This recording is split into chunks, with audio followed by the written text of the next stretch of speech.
Before I show you how I use Dehancer, I just want to say that I'm not a professional colorist. I only do things that look good to me, and by the end of this video, I'm gonna tell you my opinion about this plugin. So you want to go to your color tab, go to effects and type in Dehancer. And when you first open it, you get overwhelmed with all these tabs. So what I like to do is close them all and go through them one by one. So you want to start at input. This is your color space transform equivalent, and you want to put choose camera, Fujifilm or your camera. Mine is XH2 and f-log2. And before touching anything else like the exposure, temperature, etc., I'll go to the film tab, and this is where you can find all your film profiles. You got photo film stocks and cinema film stocks and even Polaroid ones. So just play around and choose whichever one you like. For me, I'm gonna choose Kodak Vision 3, and I really like how it looks. You can always enable and disable every tab and CD before and after. And before I continue with the other tabs, I skip to the print section, and this is where the magic happens. On default, it's set on linear, which is like a Rexona 9. If you like the look of your film profile, just leave it at linear. But if you want that Hollywood look, choose either the Fuji print or the Kodak print. After these are done, I go back and adjust the basics like exposure and white balance. But if you want to have more control, just create a note before the plugin and use the wheels from DaVinci. The colors look a bit flat and desaturated at the moment, and this is where I go to the film developer and boost the colors. And as you can see, this made a huge difference, and I love how it looks so far. And now for the film compression. This is a tool I don't use that much, but it's basically a tool to emulate the film-like compressed tonal range. As you can see, the more I push the sliders to the right, the more my highlights get pushed to the midtones, resulting in a crushed look, I guess.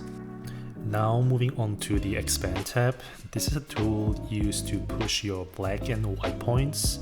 Again, not a tool I use very often because I use the built-in curves to have more control. But it's a great tool if you don't know how to use the curves. Now moving on to the color head. This is like a simplified color slide or primary wheel. This is where you split your tones, as you can see when I slide them around. And again, it's a great tool to use if you have troubles using DaVinci's color slides or wheels.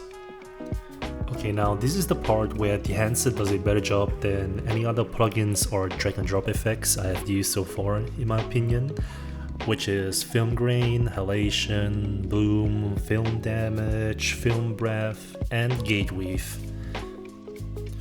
What do I mean by that? A lot of other tools give you the film tones but not the film effect, or you have the film effects to make your footage look more like film but with very little or no way to customize it. And Dehancer gives you all the customization and presets you need. What's also great about Dehancer is the mask mode that you can activate, and you can see how much halation or bloom you apply to your footage.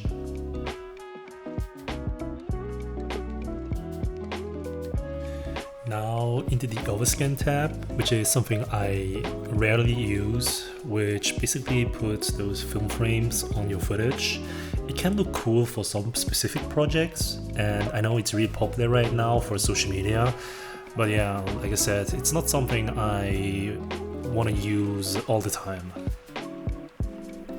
Now going into the vignette option, which is self-explanatory. It's to remove vignetting or add vignetting if you want. Now moving into monitoring, which is in my opinion cool to have but not very necessary, because you want to expose your image in camera anyway, so yeah.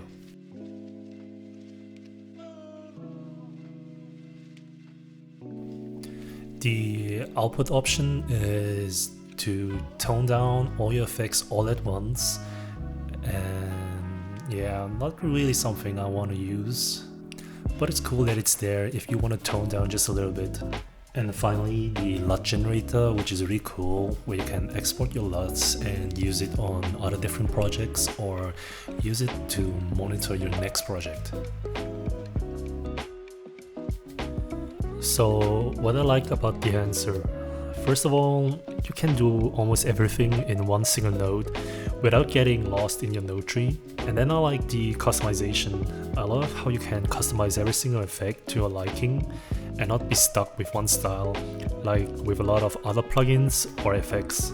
And lastly, I love how fast and easy it is to get the film look, and once you use it once, you can export your effects and paste it onto your next project.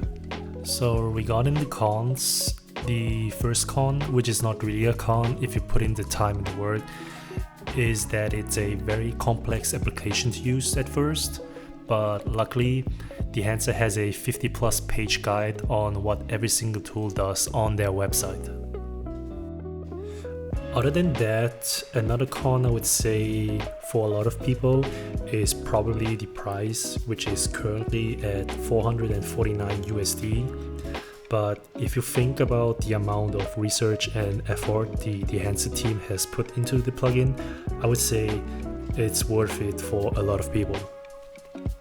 And the last con is the performance. I am currently editing on my M2 Max, which handles it without problem, but I noticed my 2019 PC would struggle a little bit when I start adding fusion effects with halation, grain, and bloom enabled in Dehancer. Anyway, this is all I have to say about Dehancer at the moment, and I'll see you in the next one.